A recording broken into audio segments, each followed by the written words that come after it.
Know your Lord. We learn about his names and his attributes. Know your Lord. What he approves and disapproves. Know your Lord. Believe in all things that he has brought forth. Know his oneness, Lord. Know Your Lord, part of the Right Belief series by Sheikh Kareem Abu Zaid, right here on Sunnahfollowers. Being taught by Ustada Layla Nashiba as she lays down the foundations to get you together. Learn about your Lord. Know your Lord. Streaming on all major platforms. Channel Sunnahfollowers. Assalamu alaikum. Get to know your Lord. First part of the Right Belief series by Sheikh Kareem Abu Zaid. This dynamic literary work of art's main goal is to revive an understanding the names and attributes of Allah. And understanding the name and attributes of Allah will elevate our faith, strengthen us, and keep us steadfast. This wonderful book is now available in an audiobook format and can be found free of charge on YouTube, channel Kareem Abu Zaid. Get to know your Lord. You have nothing to lose. Alhamdulillah, wa salat, wa salam ala wa rasulullah. I want to welcome everybody to our series, Know Your Lord. Know Your Lord. And this is our Aqidah, or our class on the correct belief system of the Muslim, because everything begins with and ends with Allah. I don't care how many prayers you make. I don't care how many good deeds you do, how intelligent you think you are, how famous, how popular you may appear to be to the people. It doesn't matter how much the people love you in this world. Everything begins with and ends with Allah. If Allah doesn't love you, you have nothing coming but this world. What does that mean? Why is it that man wants to live forever? A couple of reasons why. But one of the reasons why is because deep down inside of us, each and every one of us as human beings, we can look at ourselves. We know deep down inside ourselves whether or not we're good or bad. Deep down, you know if you're doing wrong or if you're doing right. I mean, anyone with intellect, anyone with common sense can figure out, you know within your heart if you're doing something bad or something good. So most of us make bad choices in life. That's just the nature of the human being. We were created to commit sin. We accepted free will. That means we chose that upon ourselves. We could have been like the angels. We could have been like the animals. We could have been like the sun, the moon, the stars. Just robots to Allah. But no, we chose free will. And Allah created us to do that too. He knew we would choose it. That's why we were created, to make choices, many of them which are bad. We were born to make mistakes, but we were also created to recognize those mistakes and turn back to Allah. Like Allah tells us in the Quran, if we didn't make mistakes, if we didn't make bad choices, He would simply replace us with another creation that would. So it is written. So it has been done. So none of us are perfect. For those of us who make bad choices in this world and we don't repent from them, this world becomes our paradise. We want to live forever. We don't want to die. We don't want to pay the consequences. We don't want to account for the choices we made that we know deep down inside we shouldn't have made for ourselves. So we want to keep on living forever. You know, that's why people take all these vitamins, black seed, honey, and all this other stuff that you can buy nowadays at the store, thinking it's going to prolong your life. The only one that can prolong our lives is Allah. And he already has decreed when each and every one of us are going to die. And there's nothing we can do to change that. There's nothing we can do to alter that. It's already written. The ink has dried. The book is sealed on each and every one of us. So we're living our lives in this world, doing what Allah created us to do, making choices for ourselves. Sometimes the choices we make are good, but oftentimes they're bad. We have to understand that. That's one of the first knowledges. That's one of the first things we need to understand as Muslims about Allah and ourselves. You know, we were born to make mistakes. We were created to make bad choices. The question is, what are we going to do with those mistakes? What are we going to do with those bad choices? Are we going to turn them into good choices? Are we going to turn those mistakes into actions of forgiveness? That's the whole purpose of this class. If you knew your Lord, if each and every one of us truly understood and knew our Lord, we know the answer to those questions. And this is the book that we're studying. For those of you who have not yet purchased this book, because I have a lot of people, more and more people are joining me each day. And I want to thank the imams, because the imams, some of the imams are referring their new shahadas to me. And for the new shahadas, let me explain something to you guys. A couple of the new shahadas have texted me, the brothers in particular, and the sisters too, because I want you new shahadas, since you women are new to Islam. Even though the reward of us as women lies in our home, you don't have to go to the mosque. You get more blessings listening to me than going to any masajid. But I want you sisters to understand the simple fact that you sisters are new to Islam. You're going to need that Muslim camaraderie. You're going to need that Islamic camaraderie. You're going to need a sisterhood, not a brotherhood. You're going to need a sisterhood to help keep you firm.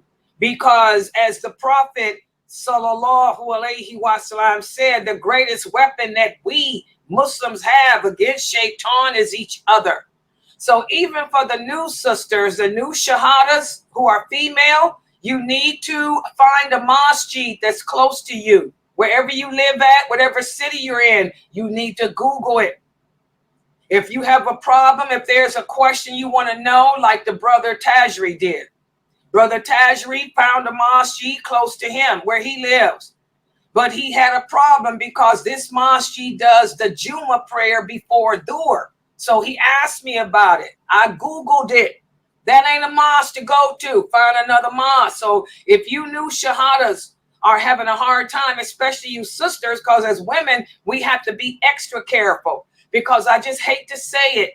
You know, we have become like the Christians and Jews, the masjids, many of them are into that theology crap, like the one that Tajri was hooked up with. Or you got these masajids that call themselves upon the Sunnah, but they really are, it's all about sex, sex, sex, sex. Oh yeah, what do I mean by sex, sex, sex? It's a lot of filth going on in the masjids, guys. Some of them.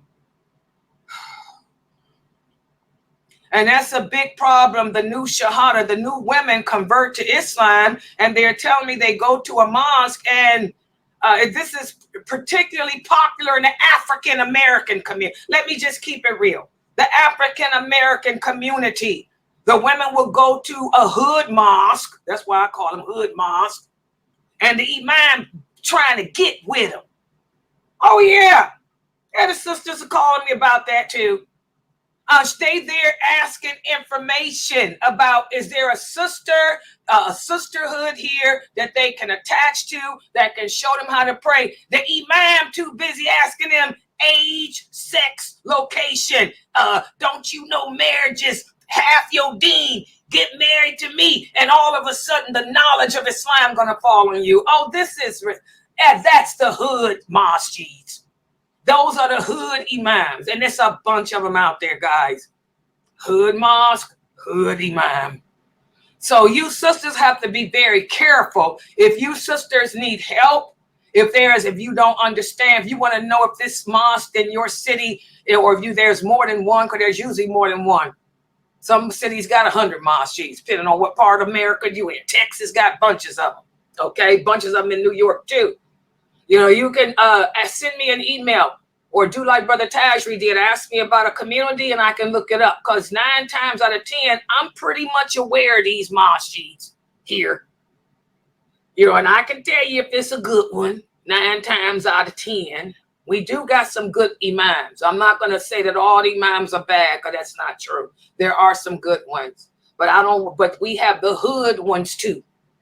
And they're predators. They sit there, age, sex, location, marry me.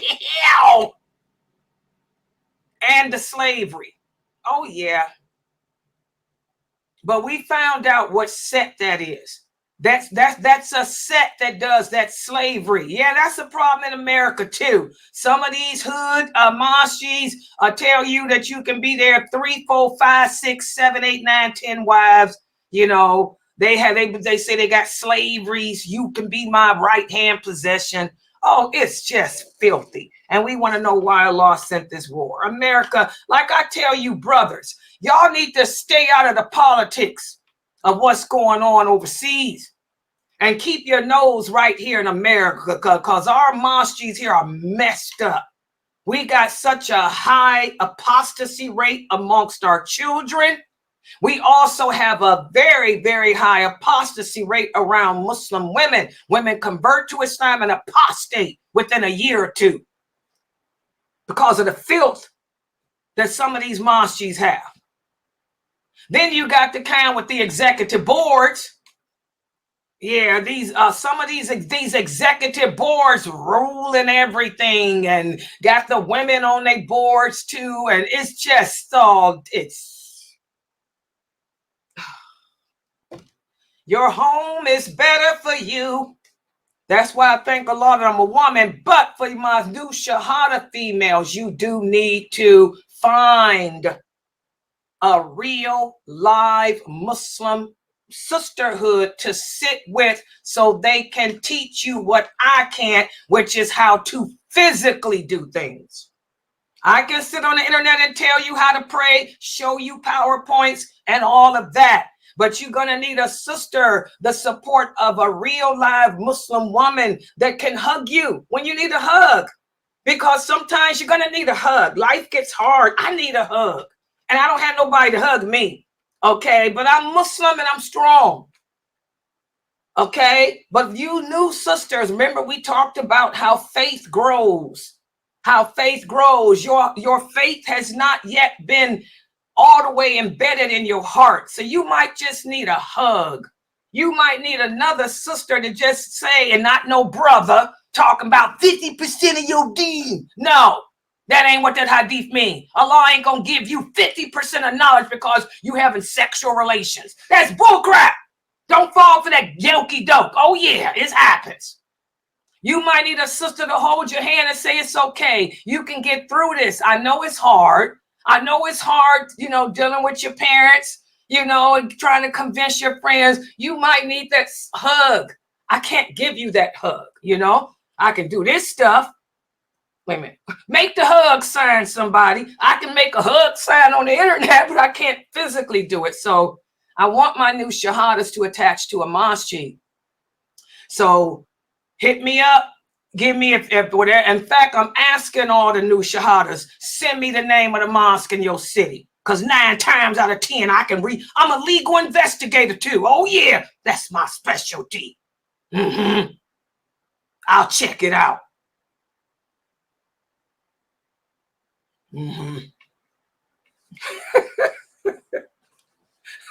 Yeah. Yeah, so I can help you out. Yes, yeah, yes. Wait a minute, hold on. Yeah, Sister Amira, yes. I hooked you up with her. Yeah, Amira, I hooked her up with her masjid. The Imam, you like him? You met his wife. MashaAllah, I told you that's a good community. See, that's a good masjid there. I told you. See, I knew that, Imam. I know a lot of them, y'all. I know of a lot of them. I don't know them personally, but I know of a lot of them. Oh, really? Yeah, she said that she told him that Sister Layla told me that this is a good mosque. And she said that he immediately had his wife. And yes, she's sweet, isn't she? Yeah, and his wife is teaching her the Fatiha. Yes, mashallah. Yes. And what? She didn't? Wait, let me read this, y'all. That's okay. That's okay. You know, she said that his wife told her to read off a paper. But she told his wife that I taught her the hadith of the prophet, that we don't read off a paper. We just do the subhanallah. And her wife said, Layla knows best. Okay, yeah, she's sweet anyway.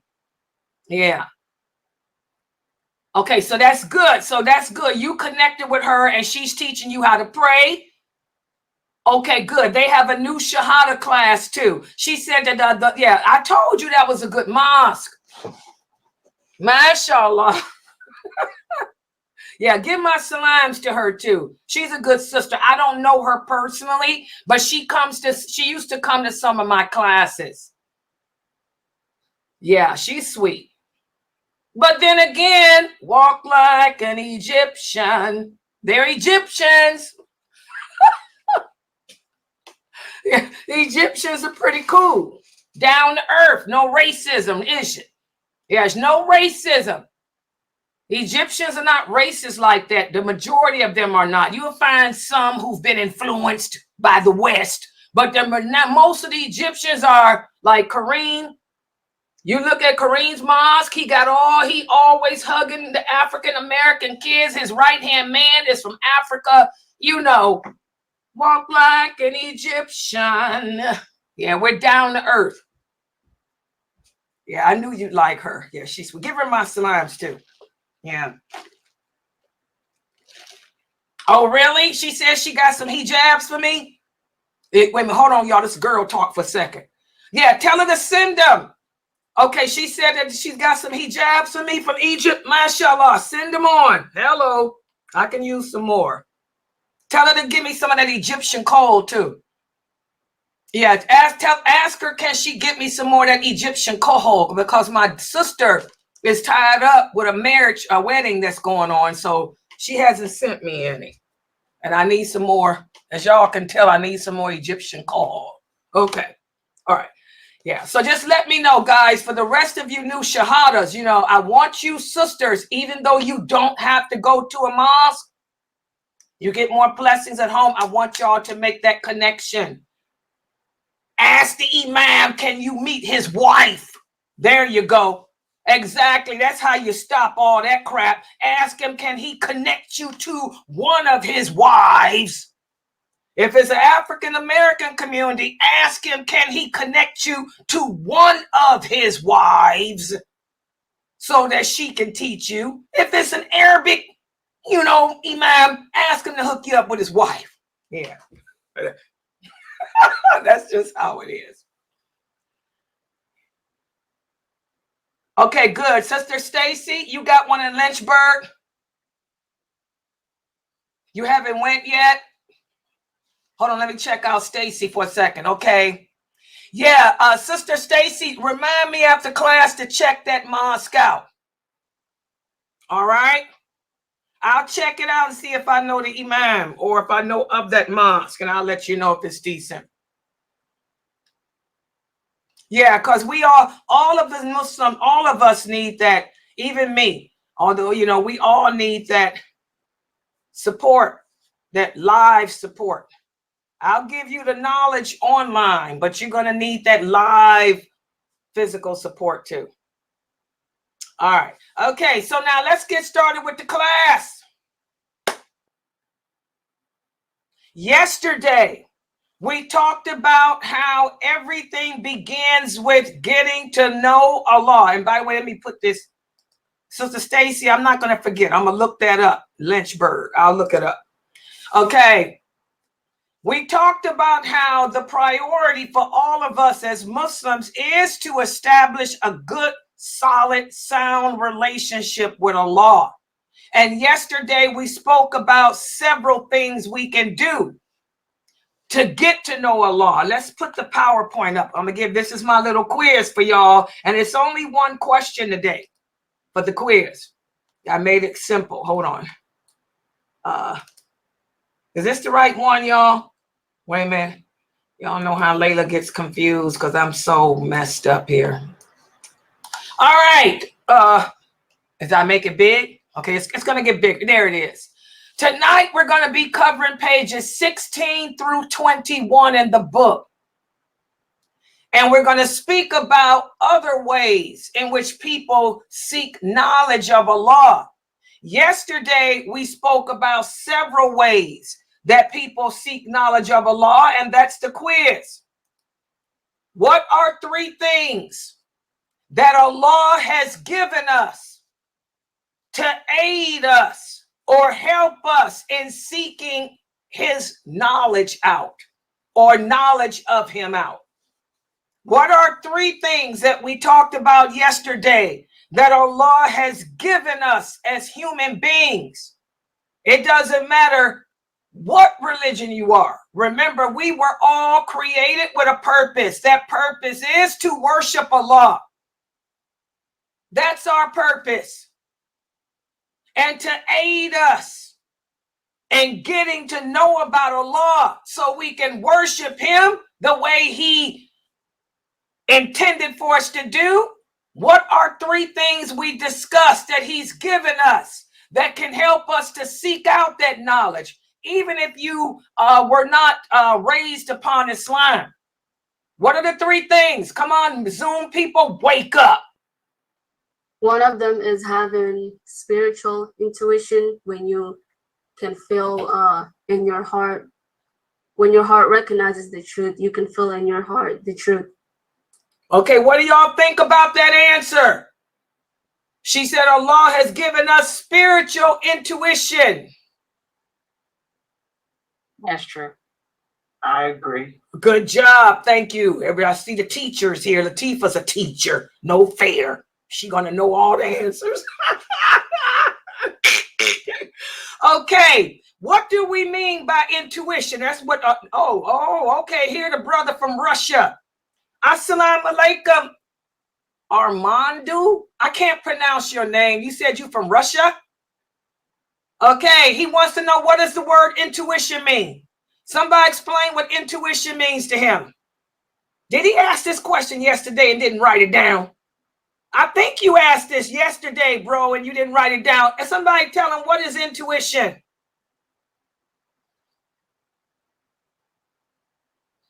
Yeah, it's okay. He said it's English not too good, but it's good, but not too good. He can't get too bigger words. Okay, I understand, bro. May Allah make.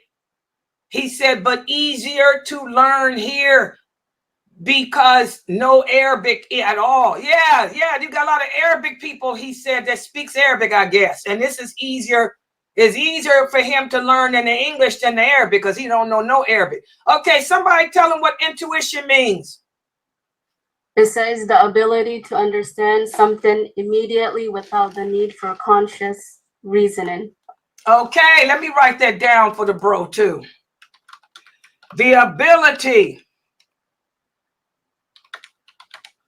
to understand due to your inner, this is me putting mine in, instinct.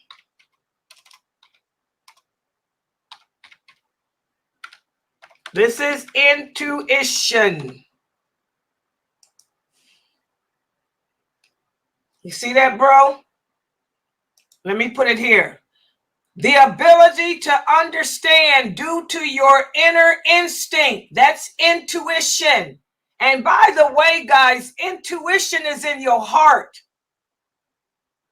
When you hear people say, follow your heart, listen to your heart.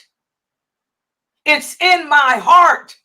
That's the natural intuition that we have as humans. There's a natural intuition that Allah has put in our hearts that wants to get to know him. There's a natural instinct in our hearts that wants to seek him out, that wants to get close to him, that wants to believe in him. That's instinct. That's the spiritual instinct. Comprenez. I mean, I know you don't speak French. Oh, you do? Comprenez? Okay. Everybody else understands too? He said he got it. So all of us have this embedded instinct. We all have this embedded instinct within us that drives us to go and seek Allah out, to get to know him. Okay, does everybody understand that? So that's the one thing that Allah has given us that will help us to seek him out, our natural spiritual instinct. And what's the other one? Let me see. I got a lot of answers here. Sister Santisa, she said also Allah has given us intellect, intelligence. What role does intelligence play, guys, in getting to know Allah? Who can answer that? What role does intelligence play in getting to know Allah? Anyone? And I don't want Yasmin to answer. I want the rest of you in that Zoom room to get on the mic because Yasmin is a soldier. So I hope she's modeled role. Y'all got her duped up because I didn't put that close the room. She's on standby. She's packed. She's strapped at the door. Okay, I'll give it a try. With your intellect, that's what the knowledge that you have acquired about Allah and how you can evaluate it and understand different things that Allah has put for us to learn and understand. Good job. See, she's a teacher. And intelligence allows you to evaluate. I love how she said that. And weigh the information. I'm writing this for brother. I'm writing it for you, dude. And weigh the information you receive. Okay, let me type that. And I'm putting it here for the brother. Here it is again. I don't know which platform he's on, but there it is. I think he's Twitch. There you go, Twitch. Another mechanism that Allah has given us that will aid us and help us to seek him out, seek knowledge of him out, is intelligence. That intelligence allows us to evaluate and weigh whatever information we receive about him. I can evaluate that information and see if it's logical or not, if it computes, if it makes sense. Okay, good job. Santisa said it gives you the ability to understand or know something immediately. That's the intellect. Good job, Santisa. So those are two things Allah has given us that will help us to seek him out. Intuition, intellect, and what's the third one? Fatima got the answer there. What is this? Now, hold on, Fatima, I'm trying to get it. She said visual observation with our eyes. Good job, Fatima. By the way, is that my Fatima? Is that one of the old ladies here? But she's younger than us. She ain't no old lady, really. Aren't you our Fatima? Okay, I think this is my Fatima. She's one of my students. That's her. Yeah, that's her. Okay, good. That's our Fatima. Good job, Fatima. You own it, girl. because you know the old ladies in here napping. As Fatima said, visual observation. That's another thing that Allah has given us to help seek him out. We're able to use our eyes to see things. You can see the sunrise, and you know man ain't in control of that. It's going to cause you to question what's making that sunrise, what's making that sunset. You're able to look at the mountains. Look at this majestic creation. That's why I love mountains. I gotta go. I think I'm going, Fresno, I think I'm going to Colorado. I think I'm gonna go out there to where Sheikh Kareem is. Oh yeah, pay his mosque a visit. Yeah, I heard they got the most beautiful mountains. When you look at those mountains, you know, and see how they stand and they serve the purpose of holding the earth down.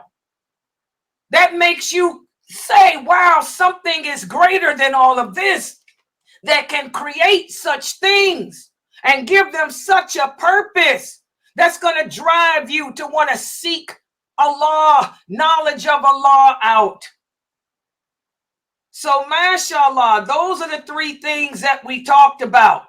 Those are the three things that we talked about that will aid us, that Allah has given us to aid us in seeking him out. And by the way, the fitra, what is the fitra connected to? That's the Arabic word that connects to what, guys? What is it in English? Is it one of the things that we just mentioned in English? If so, which English word is the fitra? We talked about intuition, we talked about intellect, and we talked about visual. Which one is Intuition? The English form of the Arabic word fitra. Good job. Intuition. That's all fitra means in English. That's why I tell y'all, don't play the Arabic game. Learn the meaning of those words. The fitra means, translates in English to mean your natural intuition. Your natural intuition. Okay? Everybody understand? So that's what we talked about yesterday. Those things there, those three things there are three of the things that Allah has given us, which shows Allah's mercy. How can a person not believe in Allah? As I am teaching you guys these classes, especially this class, which is my favorite. This is the basics of Islam, Aqidah, the correct belief system. It helps to keep my faith strong too, because just like you guys, I am tested too. The more knowledge that we receive about Allah, the stronger and the greater our tests and trials are. Some of us, like Jamali, look at all that knowledge Jamali has. Look how Shaitan went to town on him and attacked him through his health. Okay? Just like Shaitan did Job. Okay? Some of us, Shaitan attacks us because he can't get to us. He comes through our children. That's why you say, why is it that most daya, most duat, we have problems with our children? Our children are not practicing Islam correctly. Are we any different than Noah, alayhi salam? Are we any different than Lot, alayhi salam? The stronger your faith, the greater your test. So Shaitan will come to others through our children and our grandchildren. Some of us who are strong in our faith and practice, strong in our knowledge, Shaitan attacks you through your wives. A lot of people say, why is it that some of these scholars, they go through women like an arrow? They can't stay married. They can't stay married. Or they're married for the sake of the children, but they're unhappy. They're miserable old men. Some of us, Are we any different than Lot, alayhi salam, and his wife? Okay, the greater your faith, and I want all the new shahadas to understand that just because you are a Muslim now does not mean that your life is going to turn into a bowl of cherries. No, it's the total opposite. Welcome to the real world. Welcome to the trials of life. Your tests are just beginning. Allah says in the Quran, do you think just because you say you believe in me, that that's enough? He says, I'm going to test you with everything that's dear to you. Your money, your wives, your children, your property, your health. Whatever you love, shahadas, get ready. Allah's going to test you with it. You like your job? Now your test has begun. You love your children. What woman doesn't? Now here's your test. You have a good relationship with your parents, your family. Well, now here's your test. Can you maintain that? And will you be able, will your relationship being on the brinks, is that going to cause you to come away from Allah? So the test, they never get easier. The tests do not get easier. They get harder. The older you get, the harder your tests. I remember when I had to move from my home and go to the Appalachians because my job had closed and sent me there. I thought that was the worst experience of my life. And it was at that time, 36 years ago. Then, when I had to have my first total knee replacement, I almost freaked out. I almost had a nervous breakdown. I thought that was the worst test. And it was at that time. But after that, Allah tested me with me something worse than that. That was having to move from Appalachia back to Cleveland. That was the worst test. And I remember, y'all remember 3 years ago when I moved here, I said, this is the worst thing I've had to do. It was at that time. Now my greatest test is trying to survive off of one income because I retired from my job. Okay, so the test will get more and more greater. But the good thing is, just like I can look back to 36 years ago and say, wow, I freaked out because I had to move to Appalachia. That was a piece of cake. Y'all see how I can look back at it now and laugh.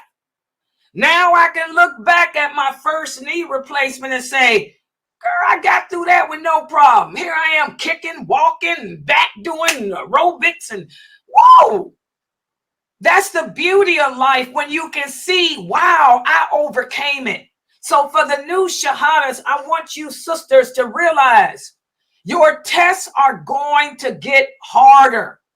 But Allah will never put a test on you that you can't handle. Whatever Allah is sending you through or will send you through, you can do it. You can handle it. You can get through it. You just have to believe in Him first and foremost, and then believe in yourself. Don't ever think that the test is too much. I can laugh at the trials I had in the past.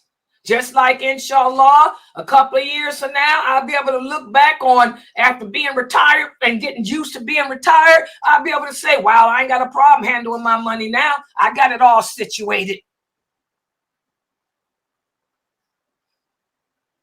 So don't ever lose hope. That's the key to being a Muslim. That's the key to being a believer. The Prophet Muhammad sallallahu alaihi wasallam said, what's the difference between a believer and a mere Muslim? Many differences. But one thing about a believer, The believer has love, hope, and fear of Allah. All three. If you don't have all three, you ain't even a Muslim. You're a non-believer. So you can't never lose hope, sisters. Allah's going to test you with your families, your children, and all of that, your relationships, your money, your job, your lifestyle. That's what this world is meant to be. This world is a testing ground for us. And that's what we're going to be talking about today, how this world is a testing ground. But know this, whatever you're subjected to, you can handle it. Because Allah is so just. He's so fair. He's so good. He will never put anything on us that we can't handle. Y'all understand that? So now, on to our topic for today. And again, these are pages 16. Get your books out. Turn to page 16.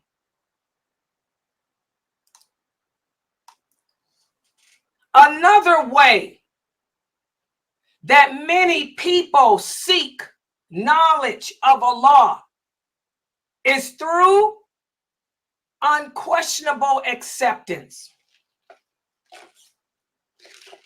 Thank you. And what is, you know what, people tell me to drink some coffee. Y'all are really into my lecture, ain't you? I just realized the sister said, take you a sip of coffee, Layla. Thank you, I just did. And I did it like a... Y'all are really into me, aren't y'all? Thank you. By the way, let me take another one. Whoa, I needed that. She said I got her crying. Mina, she typed on the screen, I have her crying. That's why she told me to take a sip, because it was just wonderful. Oh, mashallah. May Allah bless you, Sister Amatullah. You're crying? Oh, you're going to make me cry. Yeah, these are words of advice for me too, because like I say, I'm dealing with issues too. Yeah. Oh, may Allah bless you. I mean, okay. She's going to make me cry now. She said I made her cry. Oh. She said it's a good cry. MashaAllah. Oh, okay. The truth, that's, again, we talked about that. That's one of the questions that one of the new sisters asked me, or was it Edward? One of the brothers, one of y'all asked me, how do you know if the knowledge that you are gaining is of benefit? If it makes you cry, the Prophet sallallahu alaihi wasallam said the difference between beneficial knowledge and knowledge that is not of benefit is, if it's beneficial, it's going to make you cry. Does it make you cry? Does it make you look at your life and want to change the condition of yourself? That's how you know if what you're listening to is of benefit. So, mashallah, that's food for the soul, sister. Brother Tajri, you at work still? Oh, yeah, I forgot I had my coffee here. As y'all can see, I just woke up. I didn't go to sleep until 12 o'clock this afternoon. I was up all night. I don't even want to talk about it. But anyway, to the topic. Okay, so we talked about how the three ways that Allah has given us to seek out knowledge of him is through the natural intuition, intellect, and visual. Well, another way in which people seek knowledge of Allah is through unquestionable acceptance. Taqleed. Y'all hear a lot of these brothers on the internet, the ones that do all that bashing, bashing each other, kafir calling. You hear this word taqleed, taqleed, taqleed, taqleed. What does it mean? It's an Arabic word that means blind following. That means to blindly follow and to accept knowledge or ideas because an authoritative figure gives them to you. And let me make this bigger so y'all can see the PowerPoint better than me. There you go. So blind following is to accept knowledge because a person of authority stated or told you that it's true. So you don't question it. You just accept it because Sheikh so-and-so said it, it's got to be true. Because Imam so-and-so said it, it must be true. However, since this knowledge, okay, is received this way, a great example of it is when we come into this world. This is why you're not a revert, you're a convert. Those of you who convert to Islam, you're not a revert, you're a convert. You come into this world and your mother, your father, they're the ones that mold and shape your knowledge of the world. They're the ones that mold and shape your perception of Allah. So you believe what your parents taught you to believe. And since this type of knowledge comes from them, it can serve as a hurdle for you, a hurdle that stands in the way of the true knowledge of Allah. So we end up just being upon the way of our parents. That's blind following. Well, believe it or not, we got Muslims that do the same. The four madhabs. They'll follow the madhabs blindly. It's all about what the four imams said. Anything that contradicts the four imams, they don't want to deal with it. Or a new innovation, they blindly follow Ibn Taymiyyah. They blindly follow Ibn Qayyim. They blindly follow Ibn Qathir. If Ibn Taymiyyah didn't say it, they don't accept it. I love Ibn Taymiyyah. May Allah be pleased with him. I'm one of his students. Oh yeah, my teachers come from knowledge, from learning from him. But I don't agree with Ibn Taymiyyah's treatise on the jinn. I worked with the jinn for 36 years. I worked with the developmentally disabled for 36 years. Just because a person is developmentally disabled does not mean that that person is possessed by a jinn. I disagree with Ibn Taymiyyah on that. I worked with them for 36 years. He didn't. So we don't blindly follow anyone, guys. When it comes to seeking knowledge of Allah, it has to be based on evidence. Evidence from the Quran, evidence from what the Prophet Muhammad sallallahu alaihi wasallam said. Okay? Just like me, I'm a teacher. If I tell you something, I have to back it up. I have to support it with clear evidence from the Quran, clear evidence from the authentic hadith. Otherwise, I don't know what I'm talking about, and you don't want to sit there and blindly follow me. That's why I use PowerPoint, so y'all can see I ain't making it up. Okay? So, unfortunately, a lot of Muslims today, they blindly follow. They blindly follow their sheikh. They blindly follow their imams. And this is bad. But on the other hand, it's a good thing for those Muslims that have no access to knowledge. What do I mean? Let's just say you were living on an island somewhere. You didn't have the internet. You didn't have any technology. But there was an imam with you who was knowledgeable of the deen. So in that case, you listen to him and you take from him because you have no other source. Remember, Allah even tells us in the Quran, ask of those who have knowledge if you don't know. Ask the people of knowledge if you don't know.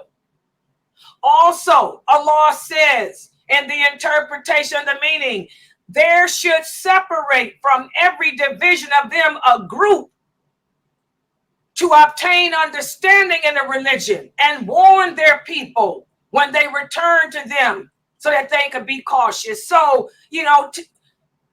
we do blindly follow if that's all we have. Okay? And the person that's giving it to you is a person that's respected and trustworthy. Okay? How else are you going to learn unless you ask the people of knowledge? But again, a true person of knowledge supports everything with Quran and Hadith. Y'all understand that? How can you tell if this brother is a person of knowledge? Is he quoting Ibn Taymiyyah? Or is he quoting Ibn Abbas? Nowadays, everybody that call themselves Salafi, a lot of these brothers, not everyone, a lot of these brothers that call themselves Salafi, all they quoting is Ibn Taymiyyah. Is that a person of knowledge? No. If you were a true person of knowledge for me to take from, you would be quoting what Allah said, what the Prophet said, and you give me the understanding from them companions, not Ibn Taymiyyah. That's the problem. Okay? So that's another means of seeking and obtaining knowledge of Allah through blind following. And a lot of Muslims today use that technique. They just take whatever they hear from their imam and that's it. They don't weigh it. They don't weigh it against the Quran. They don't weigh it against the Hadith. They just accept it. And then another method that people use to seek knowledge of Allah is the scientific method. The scientific method is a process of collecting and evaluating evidence to test ideas and to answer questions. Scientists, they use intuition. They also use rationalism and they use visual observation, but they don't just stop there. Some of them, like the brothers we have here in America, the Harvard graduates, the Yale graduates, the PhD scientists, they take it to another level. They use psychology. They use philosophy, and that's where we run into the problems. All the ideologies. So that's the problem with the scientific method. If you base it on intuition, rationalism, visual observation, and of course the sources of being the Quran and the Hadith as your items to weigh it up against, then you're good. But when you start getting off into philosophy and trying to philosophize this religion, we got a problem. Everybody understand that? Even with observation, observation has its limits too. So we have to be careful. We can't rely on any means of getting to know Allah unless that means is substantiated with Allah's revelations, substantiated with Allah's revelations or what the Prophet Muhammad sallallahu alaihi wasallam said. So I hope that's clear to everybody. Dr. Asim, Sheikh Morsi, Abu Tayyib, Dr. Jamali, they use the scientific method, but they weigh everything against the Quran. They weigh everything against the authentic Hadith. They avoid all those ologies that can take you away from Allah. Okay? Now, both the Quran and the Hadith, both of them are explicit about another question. that many Muslims ask today too, especially my new converts. A lot of my new converts ask Sister Layla, will we ever be able to see Allah? Will we ever be able to hear Allah? And we talked about this the other day. I think it was Sister Amira. Sister Amira asked me about a dream, remember? She said that she had a dream that somebody came and was giving her really good advice. She felt inspired that maybe it was Allah. Allah had taken on the form of a handsome man and was telling her how proud he was of her with her new decision of converting to Islam. That was Sister Amira. And remember, she asked, Layla, is it possible that Allah can come to us? We can see him and hear him. He can talk to us and all of that. Well, our Prophet Muhammad, sallallahu alayhi wasallam, told us in an authentic hadith, when the people of paradise enter it, Allah will say, do you want anything more? And they will say, have you not brightened our faces and admitted us to these gardens and saved us from the hellfire? What else is there for us? And then Allah will remove the veil that covers his face. And that will be the most beautiful gift of all. But look where this happens. Paradise. Also, there's another hadith, whereas one of the companions said, we were sitting with the Prophet sallallahu alaihi wasallam, and he looked up at the moon and he said, you will see your Lord just as you can clearly as you can see this moon. But when? He said, in paradise. In paradise. In paradise. So, in a nutshell, we cannot see Allah in this world. Based on this evidence and many others. There's another hadith where the Prophet sallallahu alaihi wasallam said, here's the dalil. Here's the dalil, Amira. Because I gave her the answer. I told her that Allah is not going to do that. Allah is not going to come to you and give you revelations. And Allah does not appear to us like that in this world. But she was one of the new Shahada that was at the wrong kind of mosque. We talked about it. She was at a mosque where the Imam told her something different. That not only will she see Allah in this world, Allah is probably sitting right there next to her because he's everywhere. I told her, leave that mosque immediately. And I sent her to a better one. Well, here's the dalil. The Prophet sallallahu alaihi wasallam said, be informed that none of you can see Allah until you die. Hello, there's the dalil. Also, Abu Hurairah tells us in another hadith that the Prophet sallallahu alaihi wasallam was asked, will we see our Lord on the day of judgment? He said, do you have any doubt about seeing the sun on a cloudless night or a cloudless day? So none of us will see Allah in this world, only in the hereafter. And that will only be the gift for the believers. The unbelievers will never see the face of Allah, even on the day of judgment. So that brings us to a question that many of us ask. So what is my purpose here? If I can't see Allah, I can't touch him. I can't talk to him. He's not talking to me. He's not coming to me in my dreams, talking to me. So what is my purpose? What's the purpose in even trying to believe in him? What's the purpose here? Why would he do this to us? Well, understand there's wisdom Allah has wisdom that surpasses any of ours. Seeing Allah is a great blessing, guys.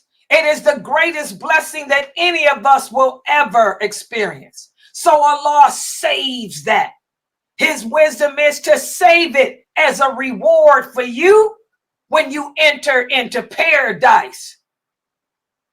Remember, guys, this world is a mixture of good people and bad people. So the blessing of seeing Allah is deferred until the day that we stand before him to be judged, guys. Reserving this blessing will cause us to be motivated.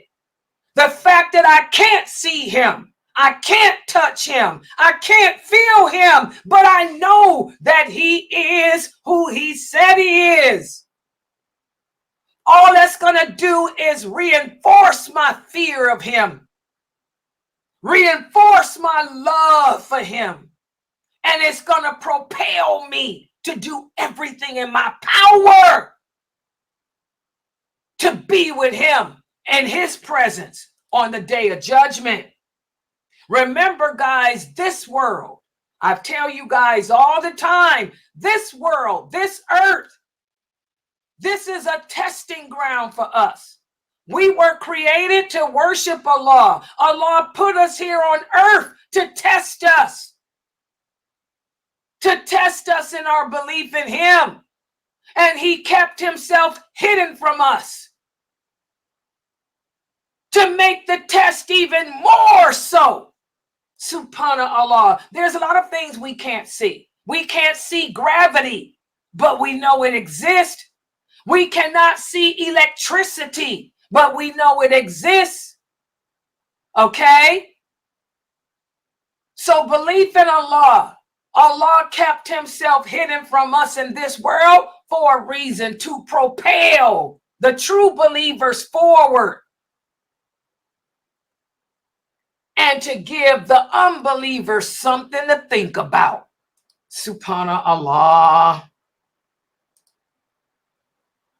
And remember, guys, every day of our lives, we're going to be tested. And like I told you guys, that's why our faith goes up and down. No one remains strong upon their iman 24 hours, not even me.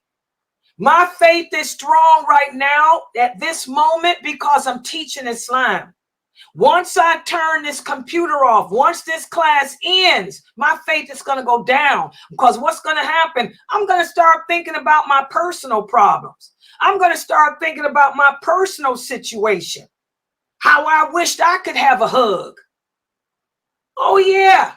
That's why I'm telling you, new Shahada sisters, you need a community. I wish somebody could come and hug me and tell me it's okay, Layla. That's going to take my faith down, because I know I ain't got nobody to do that.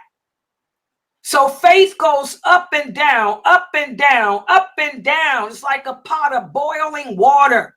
Even our Prophet Muhammad, his faith went up and down, up and down. He suffered with anxiety. He used to worry about what's going to happen to his wives when he's gone. He also used to worry about us. How we, the later generation of Muslims, the believers, will fare during these times of trial. So all of us will experience moments of weakness. But we have to, when we experience those moments of weakness, we have to fall back. And that's my advice to you, new Shahadas. Fall back on your belief in Allah. Know that it's just a test. Know that this world is temporary. Know that those feelings of loneliness, those feelings of need are temporary. They'll go away. Don't make those moments of weakness permanent for you. Get up and make 2 rakats. You find yourself weakening in your faith, take your mind off of whatever you're thinking about. Go make wudu, make 2 rakats. Go listen to one of my lectures. Listen to my Don't Get It Twisted series. My Don't Get It Twisted series, that's the excerpts from these classes I put there of me inspiring you. Take your mind off of whatever it is that's depressing you, that's making you feel weak. Y'all understand that? But as far as seeing Allah in this world, it's not going to happen. But you can feel that connection to him. Y'all understand that? That connection to Allah, it never wavers if you believe in him. You will feel that connection. Allah will send you signs too. Oh yeah. Allah gives us signs along the way to let us know that he's proud of us. Allah gives us signs along the way to not lose hope. Maybe you're going through a rough moment right now. You're feeling lonely. You're feeling discouraged. Then all of a sudden you'll get a phone call from out of nowhere from somebody that was dear to you. And that person happens to say something that really just hits you, that picks you up. That was a sign. That was Allah letting you know, you can't see me, but I'm here. I'm above my throne, not next to you. Allah isn't sitting next to us. This is the new shahadas. Amira, Allah is not sitting next to you. He's not everywhere.